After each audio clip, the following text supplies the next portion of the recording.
Hello guys, कैसे हैं आप सब लोग। लेवल अप की एपिसोड 39 के साथ हाजिर हूँ। एपिसोड की शुरुआत में डंजन के बाहर का सीन दिखाते हैं। डंजन के बाहर जहाँ पर माइनिंग की टीम खड़ी होती है, वहाँ पर वॉइस मास्टर चाइन आती है। चाइन वहाँ पर आते ही माइनिंग टीम में जिन्वू को ढूंढने की कोशिश करती है, लेकिन जिन्वू उसे वहाँ पर नहीं मिलता। चाइन कहती है कहीं उसने माइनिंग टीम को छोड़ तो नहीं दिया। माइनिंग टीम के कैप्टन आगे बढ़ते हैं और चाइन से कहते हैं आज तो आपका डे ऑफ था, आप यहाँ पर क्या कर रही है। चाइन कैप्टन से कहती है क्या संग जिन्वू आज नहीं आया, मैं जिन्वू को यहाँ पर ढूंढ रही हूँ। कैप्टन उसे बताते हैं संग जिन्वू आज पोर्टर के तौर पर डंजन के अंदर गया है। ये सुनते ही चाइन बहुत ज्यादा हैरान हो जाती है और कहती है क्या वाकई में वो डंजन के अंदर चला गया। वो तो एक ई रैंक का हंटर है, वो अटैक फोर्स के साथ ए रैंक की डंजन में क्या कर रहा है। हमारे पास सिर्फ एक ही लाइफ है, आखिर वो लड़का सोच क्या रहा है। चाइन कहती है मुझे याद आ गया, बॉस के रूम में उसके हाथ में एक वेपन था, मुझे कोई भी गलती नहीं लगी, वाकई में उसके हाथ में एक वेपन था। चाइन कहती है मुझे डंजन के अंदर जाना होगा। कैप्टन उसे कहते हैं क्या कोई मसला है, क्या हमें मेन अटैक फोर्स से राब्ता करना होगा, क्या उनको बुला लें यहाँ पर। चाइन कहती है नहीं, मेरा पर्सनल मैटर है, मैं खुद ही जाऊंगी। साथ ही चाइन देखती है कि उसके पास कोई वेपन नहीं है, क्योंकि वो कैजुअल कपड़ों में आई होती है। चाइन कैप्टन से कहती है क्या तुम्हारे पास कोई वेपन है, मुझे एक वेपन दे दो, मेरे पास आज कोई भी वेपन नहीं है और मुझे डंजन के अंदर जाना है। कैप्टन अपने बंदे से कहते हैं जल्दी से मैडम के लिए एक वेपन लेकर आओ। कैप्टन का बंदा जल्दी से कुदाल लेकर आ जाता है और उसे आकर मैडम के हाथ में दे देता है। चाइन कैप्टन से कहती है क्या इसके अलावा तुम्हारे पास और कुछ नहीं। कैप्टन उसे कहता है इसके अलावा आपको और क्या चाहिए। चाइन कैप्टन से कहती है कोई भी तलवार या फिर भाला भी चलेगा। कैप्टन उसे कहता है हम लोग तो माइनिंग टीम वाले हैं, हमारे पास तो सिर्फ कुदाल ही होती है। चाइन जल्दी से उस कुदाल को कैप्टन के हाथ में पकड़ा देती है और कहती है मैं हाली हाथ ही ठीक हूँ, मैं जा रही हूँ। जैसे ही वो डंजन के गेट में थोड़ा सा आगे बढ़ती है और वहीं पर रुक जाती है। कैप्टन फिर से उसे कहते हैं क्या आप वाकई में हाली हाथ अंदर जाना चाहती हैं। चाइन वापस मुड़ती है और उसके हाथ से वो कुदाल ले लेती है, लेकिन साथ ही वो बहुत ज्यादा शर्मिंदा होती है और अपना सर झुका के रखा होता है। कैप्टन उसे कहते हैं तुमने बहुत ही अच्छा फैसला किया, इसे अपने साथ लेकर जाओ। फिर वो डंजन के गेट से अंदर चली जाती है। नेक्स्ट सीन डंजन के अंदर का होता है, जहाँ पर डंजन के बॉस के गार्ड्स को दिखाया जाता है जो कि बहुत ज्यादा पावरफुल होते हैं। वहाँ पर तो पूरा एक दरबार सजा होता है, जहाँ पर आसपास दोनों तरफ बहुत सारे ऑक्स होते हैं, जबकि सामने एक बड़ी सी कुर्सी पर उनका किंग कार्गलान बैठा होता है। जैसे ही वो सारे वहाँ पर पहुँचते हैं, कार्गलान उन सबको वेलकम कहता है। कीहून बॉस को देखते ही कहता है हम लोग कम से कम इस बॉस को तो हरा ही सकते हैं, मरने से पहले हमें कुछ तो करना होगा। कार्गलान के साथ उसके 4 गार्ड्स खड़े होते हैं। कीहून कहता है ये चारों गार्ड्स भी कोई कमजोर नहीं है, ये भी बहुत ज्यादा स्ट्रॉन्ग है, हमें इनसे भी निपटना पड़ेगा। वो सारे हंटर्स रेडी होते हैं और कहते हैं जैसे ही कीहून हमें इशारा करेगा हम सब लोग उस पर एक साथ अटैक करेंगे और सामने बैठे किंग को मार डालेंगे। कार्गलान उन सब इंसानों से कहता है क्या तुम्हें मुझसे डर लग रहा है, और साथ ही वो अपनी पावर को रिलीज करता है और उसकी पावर इतनी ज्यादा होती है कि वो सारे हंटर हैरान परेशान हो जाते हैं, जबकि कीहून की हालत भी खराब हो जाती है। कीहून की टीम के मैजिकल यूजर्स कहते हैं इसके पास तो बहुत ज्यादा मैजिकल पावर है, हम लोग इससे फाइट नहीं कर सकते। चश्मे वाली लड़की कहती है ये तो बहुत ज्यादा डिफरेंट लेवल पर है, इसकी पावर हमसे बहुत ज्यादा है, हम तो इसके सामने बिल्कुल बच्चे हैं। कीहून कांपती हुई आवाज के साथ कार्गलान से पूछता है आखिर तुम हमें यहाँ पर क्यों लेकर आए हो, तुम्हें हमसे क्या चाहिए, तुम्हारे वॉरियर्स ही हमें मारने के लिए काफी थे, तुम हमें यहाँ पर क्यों लाए हो।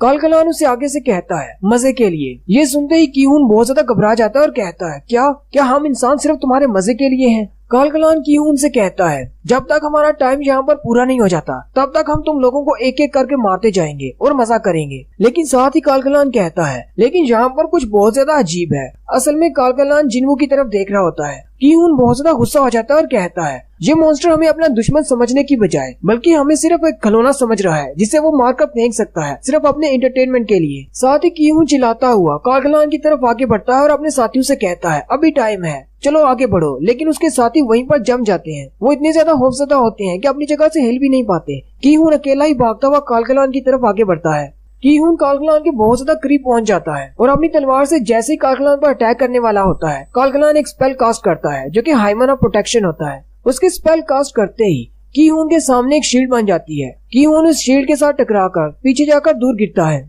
जैसे कीहून जाकर गिरता है, कार्गलान एक और मैजिकल स्पेल इस्तेमाल करता है जो कि ग्रेविटेशनल मैजिक होता है। कार्गलान अपने मैजिक से ग्रेविटी को कंट्रोल कर सकता है। वो पहले तो अपनी मैजिकल पावर से कीहून को हवा में उठा लेता है, उसके बाद उसे कभी ऊपर कभी नीचे उठा उठा कर पटक पटक कर मारता है। जबकि कीहून के हंटर साथी बस वहाँ पर खड़े रो रहे होते हैं और उसे मरता हुआ देख रहे होते हैं। उसी वक्त मिड एयर में से जिन्वू आगे बढ़ता है और कीहून को पकड़कर साइड पर कर लेता है। ये देखकर कार्गलान भी बहुत ज्यादा हैरान हो जाता है। कीहून बहुत ज्यादा जख्मी होता है। जिन्वू कीहून से कहता है ये डंजन हंटर्स गिल्ड की प्रॉपर्टी है, इसलिए मैं इंटरफियर नहीं कर सकता। लेकिन बहुत जल्दी तुम्हारी अटैक फोर्स मरने वाली है, इसलिए मैं तुम लोगों की मदद करना चाहता हूँ। मुझे बस तुमसे परमिशन चाहिए। मुझे बताओ, क्या मैं इस रूम में सारे मॉन्स्टर्स को मार सकता हूँ? उसी वक्त कालगलान का एक गार्ड आगे बढ़ता है और जिन्हू पर अटैक करने लगता है। जिन्हू अपने हाथ को उसकी तरफ करते हुए अपने डोमिनेटर टच इफेक्ट को एक्टिवेट करता है और उस गार्ड को बिल्कुल वैसे ही जैसे कालगलान ने की हून को ग्रेविटेशन मैजिक से पटक पटक कर मारा था, उसको भी वैसे ही पटक पटक कर मारता है। जिन्हू की हून से कहता है, मैं तुमसे सिर्फ एक बार और पूछूंगा, क्या मुझे परमिशन है इन सारे मॉन्स्टर्स को मारने की? की हून रोना शुरू कर देता है और उसे कहता है, प्लीज इन सबको मार डालो, मेरी मदद करो, मेरी टीम को बचा लो। कालगलान जिन्हू से कहता है, एक कमजोर इंसान होने पर भी तुम्हारे पास काफी अच्छा टैलेंट है, लेकिन तुम्हारी मैजिकल पावर्स इतनी नहीं है जितनी मेरी है। क्या तुम हम सब के सामने टिक पाओगे? जिन्हू उठकर खड़ा हो जाता है और कालगलान से कहता है, आज से पहले मैंने इतनी ज्यादा मैजिकल पावर कभी फील नहीं की। कालगलान खुश हो जाता है और कहता है, अब तुम्हें समझ आई मैं कितना ज्यादा स्ट्रॉन्ग हूँ। जिन्हू से कहता है, लेकिन हम दोनों की पावर लेवल सेम है, तुम मुझे हरा नहीं पाओगे। साथ ही जिन्हू अपने शैडोज की आर्मी को बाहर निकाल लेता है और वो सारे लोग फाइट के लिए रेडी हो जाते हैं। उसी वक्त डंजन के बाहर का सीन दिखाते हैं। एक गाड़ी आकर रुकती है जिससे मॉनिटरिंग डिवीजन से मिस्टर वू जिन होते हैं, जो कि अपने कुछ साथियों के साथ आए होते हैं। माइनिंग टीम के कैप्टन कहते हैं, अब मॉनिटरिंग डिवीजन वाले यहाँ पर क्या कर रहे हैं? मिस्टर वू जिन सीधे जाकर डंजन के गेट के सामने खड़े हो जाते हैं और कहते हैं, आखिर जिन्हू को क्या पड़ी थी इनके साथ आकर माइनर के तौर पर काम करने की? सिर्फ एक दिन के लिए नहीं, बल्कि वो दूसरे दिन भी इनके साथ आ गया। माइनिंग टीम के कैप्टन आगे बढ़ते हैं और इंस्पेक्टर से कहते हैं, ऐसी क्या बात होगी जो आप लोग यहाँ पर आए हैं? मिस्टर वू जिन कैप्टन से कहते हैं, हमने सुना है कि संग जिन वू यहाँ पर माइनिंग टीम के साथ काम कर रहा है, कहाँ पर है वो? कैप्टन ये बात सुनकर हैरान हो जाते हैं और कहते हैं, आखिर कितने लोग उस बेचारे के पीछे पड़े हुए हैं? आखिर हमें भी बताया जाए कि मसला क्या है। माइनिंग टीम का वो बंदा जिसे जिन्हू ने आंखें दिखाई थी, तो वहाँ पर आता है और कहता है, मुझे लगा ही था वो कोई कातिल है, उसने कत्ल किया होगा, इसीलिए तो ये लोग यहाँ पर आए हैं उसे पकड़ने के लिए। जब डंजन के अंदर उसने मुझे घूर कर देखा था, मुझे उसी वक्त समझ आ गई थी वो एक किलर है। मिस्टर वू जिन उनसे कहते हैं, फालतू की बातें छोड़ो, ये बताओ वो है कहाँ पर? कैप्टन उनसे कहते हैं, वो डंजन के अंदर है। हमारी अटैक टीम का पोर्टर नहीं आया था, इसलिए वो उनके बैग्स उठाकर उनके साथ डंजन के अंदर चला गया है। उसने अपने आप को खुद ही पेश किया था। मिस्टर वू जिन कहते हैं, आखिर ये लड़का करना क्या चाहता है? पहले उसने माइनिंग टीम को ज्वाइन किया, अब वो एक पोर्टर बन गया है। हालांकि वो बहुत जल्दी एक एस रैंक का हंटर बनने वाला है। कैप्टन उनसे कहते हैं, आखिर सबके साथ मसला क्या है? आज सब लोग उसके पीछे क्यों पड़े हैं? थोड़ी देर पहले मिस चा हाई इन भी यहाँ पर आई थी और उसी का पूछ रही थी। मैंने उनको बताया तो वो भी डंजन के अंदर चली गई। कहती है मुझे उससे मिलना है। वो पहले वाला बंदा फिर से आता है और कहता है, क्या उसने किसी को मारा है? मुझे पक्का पता है उसने किसी को मारा होगा, इसलिए तो इतने ज्यादा इंस्पेक्टर यहाँ पर आए हैं। मिस्टर वू जिन उन सब से कहते हैं, कल न्यूज में तुम सब लोगों को पता चल जाएगा कि उसने क्या किया है। साथ ही मिस्टर वू जिन अपने लोगों से कहते हैं, चलो हमें भी डंजन के अंदर जाना होगा।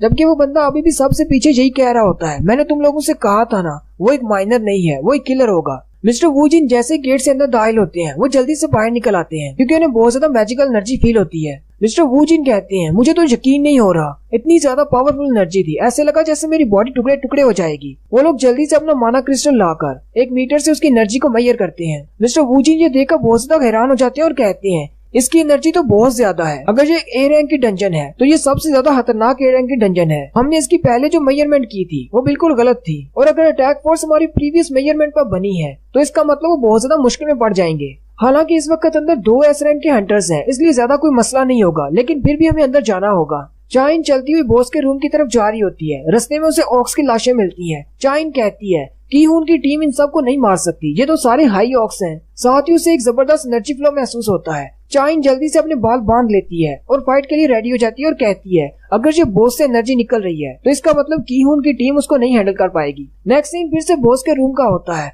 कालगलान जिन्हू से कहता है, तुम्हारे पास तो बहुत ही कम सोल्जर्स हैं, तुम इन सारे सोल्जर से मेरे ऑक्स का मुकाबला नहीं कर पाओगे। जिन्हू कालगलान से कहता है, अगर तुम हमें इसी तरह कमजोर समझते रहे तो बहुत जल्दी तुम मरने वाले हो। साथ ही जिन्हू अपनी एक और स्पेशल स्किल को एक्टिवेट करता है जो कि एरिया इफेक्ट होता है। एक स्पेशल रेंज के अंदर जिन्हू के सारे शेडोज की पावर ज्यादा बढ़ जाती है। अगर जिन्हू के शेडो उसी एरिया के अंदर रहेंगे तो उसके शेडोज की पावर 50% बढ़ जाएगी। जिन्हू कहता है, मुझे ये वाला स्किल डीमन कासल के 70 फ्लोर पर मिला था। मेरे शेडो सोल्जर्स पहले से बहुत ज्यादा पावरफुल हो चुके हैं और इस स्किल के साथ उनकी पावर 50% तक बढ़ जाती है। कीहून की टीम के मैजिशियंस भी देखकर बहुत ज्यादा हैरान होते हैं और कहते हैं, आखिर इसने इतने ज्यादा क्रीचर्स को कैसे बुला लिया। वो बंदा जिसने पहले एक क्रीचर को बुलाया था वो कहता है, मैं तो सिर्फ 2 को बुला सकता हूँ, इसने इतने ज्यादा को कैसे बुला लिया। चश्मे वाली लड़की कहती है, इस लड़के से तो बहुत ज्यादा पावरफुल एनर्जी निकल रही है, लेकिन हमें पहले इसमें से ऐसी एनर्जी क्यों महसूस नहीं हुई। कालगलान अपने वॉरियर्स से कहता है, तुम लोग यहाँ पर कर क्या रहे हो, जल्दी से इसके शेडोज को मार डालो। और साथ ही कालगलान के सारे सोल्जर्स आगे बढ़ते हैं। जबकि दूसरी तरफ से आयरन अपने टॉन्टिंग स्किल को इस्तेमाल करता है, लेकिन हाई ऑक्स बहुत ज्यादा पावरफुल होती हैं, इसलिए उसका टॉन्टिंग इफेक्ट बिल्कुल भी काम नहीं करता। ये देखकर आयरन को बहुत ज्यादा गुस्सा आ जाता है और आयरन अपने बड़े से कुल्हाड़े के साथ उन पर अटैक करना शुरू कर देता है। जबकि दूसरी तरफ इग्रिस होता है जो कि अपनी बड़ी सी तलवार के साथ उनको मार रहा होता है। इग्रिस एक ही बार में 4 से 5 ऑक्स को इकट्ठे ही मार देता है, जबकि जिन्वू भी अपना नाइफ निकाल लेता है और उन ऑक्स को मारना शुरू कर देता है। जिन्वू को इस तरह फाइट करते हुए देखकर कीहून की टीम के मेंबर्स कहते हैं, आखिर ये बंदा है कौन, इसने अपनी एबिलिटीज को छुपा कर क्यों रखा, ये तो बहुत ज्यादा पावरफुल है, बिल्कुल हमारे वाइस मास्टर की तरह। और यहीं पर हमारी एपिसोड 39 का एंड होता है। नेक्स्ट एपिसोड में हम लोग देखेंगे जिन्वू का राज सबके सामने खुल जाता है, क्योंकि मिस्टर वू जिन भी वहाँ पर आ जाते हैं और चाइन भी अपनी आंखों से फाइट करते हुए देख लेती है।